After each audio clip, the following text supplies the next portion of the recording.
আসসালামু আলাইকুম আমার ডিয়ার ভিউয়ার্সরা, আশা করি সবাই ভালো আছেন। তো আমি ধারাবাহিকভাবে প্রিপজিশন যে আছে প্রিপজিশনের একবারে বিস্তারিত নিয়ে কথা বলবো। আমার এই প্রিপজিশন নামের প্রিপজিশন ইন ডিটেইলস এই নামের একটা আপনার প্লেলিস্ট থাকবে। আমি একদম ধারাবাহিকভাবে ইনশাআল্লাহ ক্লাসগুলো দেখেন, খুব উপকৃত হবেন আর কি। তো দেখেন প্রিপজিশন, আমি আজকে শুরুতে অ্যাড নিয়ে কথা বলবো। একদম যতগুলো প্রিপজিশন আছে সবগুলোই আপনারা ধাপে ধাপে পাইবেন ইনশাআল্লাহ। তো দেখেন, তো আমি 5টা সেন্টেন্স লিখছি, এগুলো কিন্তু সবগুলোই কোনো না কোনো বোর্ডে আসার প্রশ্ন, ঠিক আছে? তো দেখেন আমি এখানে বলতেছি কি লুক মি, মানে লুক গ্যাপ মি। তাহলে আমরা জানি কি এখানে কি বসে, লুকের পরে আমরা যেহেতু কি শিখাইতেছি ইউজ অফ অ্যাট, মানে অ্যাটের ব্যবহার। তাহলে লুক অ্যাট মি তার মানে কি লুক অ্যাট মি, তার মানে হইতেছে এখানে কি বুঝলাম, এখানে আমরা বুঝলাম যে কাউকে লক্ষ্য করা, মানে লক্ষ্য করা বা উদ্দেশ্য করা, ওতে কি বুঝায় অ্যাট বসে। তার মানে আমি এই নাম্বারে হচ্ছে একটা রুল তৈরি করলাম কি, এখানে হচ্ছে লক্ষ্য করা, এই যে লক্ষ্য করা, ঠিক আছে? লক্ষ্য করা, আচ্ছা।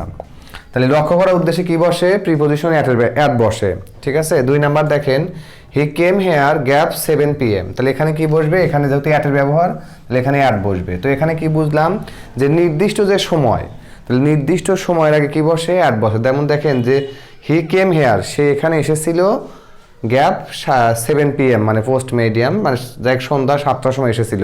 এই টাইমটা কি, টাইমটা ফিক্সড টাইম না? তো টাইমটা যেহেতু ফিক্সড টাইম, তো নির্দিষ্ট সময়ের আগে কি বসে, অ্যাট বসে। তাহলে আমরা এখানে বি নাম্বারে একটা রুল কি পাইলাম, যে নির্দিষ্ট সময়, তাই না? তাহলে নির্দিষ্ট সময়ের আগে কি বসে, অ্যাট বসে।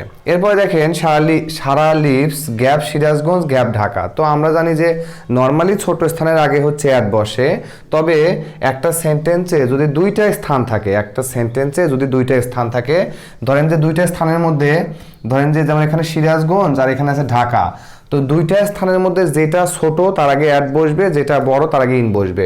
তো ঢাকার সিরাজগঞ্জের মধ্যে বড়কে ঢাকা, তাহলে বড়টার আগে কি বসে, ইন, আর ছোটটার আগে কি বসবে, অ্যাট, ঠিক আছে?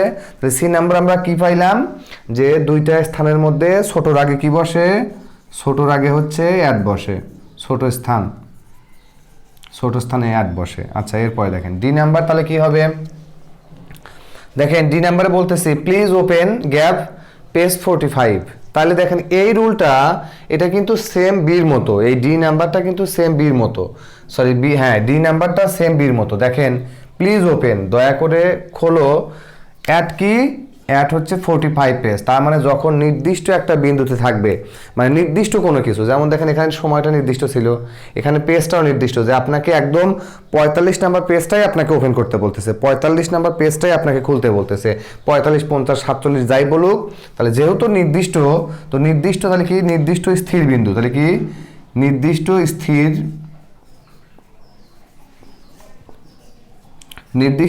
স্থির বিন্দু, বা ধরেন এরকম ক্ষেত্রে কি বসে, অ্যাট বসে, ঠিক আছে? আচ্ছা, ডি নাম্বার, তাহলে দেখেন ই নাম্বারটা দেখেন, ও সরি মিস্টেক, ডি নাম্বার লিখছি, এখন ই নাম্বারটা কি, দেখেন লিখছি Sara is good gap English. তাহলে কি এখানে অ্যাট, কেন অ্যাট, আমরা দেখেন সারা ইজ গুড মানে সারা ভালো, কিসে ভালো, ইংলিশে। তো সেই ইংলিশে ভালো হোক অথবা খারাপ হোক, মানে দক্ষতা অদক্ষতার আগে কি বসে, অ্যাট বসে। কথা কি বুঝতে পারছেন? সে ইংলিশে ভালো হতে পারে, ম্যাথে ভালো হতে পারে, আবার ভালো নাও হতে পারে। আমি যদি এরকম একটা সেন্টেন্স লিখতাম, ধরেন আমি যদি এই সেন্টেন্সটা লিখতাম যে Sara is not good gap, হয়তো দিলাম ইংলিশ। তাহলে দেখেন এখানেও কিন্তু এই সেন্টেন্সটাতে একটু খেয়াল করেন যে এখানে কিন্তু দক্ষতা বোঝাতেও অ্যাট বসছে, আবার এখানে ইজ নট গুড, এখানে কি আছে, নট গুড মানে কি, অদক্ষতা। তাহলে অদক্ষতার পরেও কিন্তু কি বসে, অ্যাট বসে, ঠিক আছে? তো এটা একটু মাথায় রাখেন যে দক্ষতা অদক্ষতা আগে কি বসে, অ্যাট বসে, ঠিক আছে? আমি এরপর যদিও ছন্দ আকারে দিব, কিন্তু ছন্দ আকারে পড়ে জাস্ট কয়েকটা পারা যায়, কিন্তু আমি যেভাবে ক্লাসটা দিচ্ছি ইন ডিটেলস আলহামদুলিল্লাহ সবগুলোই পারবেন, সে আপনি যে লেভেলের প্রিপজিশন লার্নার হন না কেন, বিসিএস পর্যন্ত, অ্যাডমিশন পর্যন্ত। তাহলে দেখেন, তাহলে কি বললাম, তাহলে Sara is good at English, মানে কি দক্ষতা অদক্ষতায় কি বসে, তাহলে দক্ষতা বা অদক্ষতা এগুলো তুলে নিয়েন, দক্ষতা বা অদক্ষতা আগে, তার আগে কি বসে, অ্যাট বসে।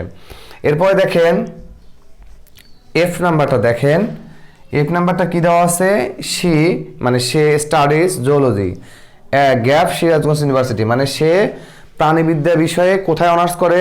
সিরাজগঞ্জ ইউনিভার্সিটিতে। তাহলে এই যে নির্দিষ্ট যে প্রতিষ্ঠান বা নির্দিষ্ট প্রতিষ্ঠান, এই নির্দিষ্ট প্রতিষ্ঠান বা স্থান এটাকে কি বসে?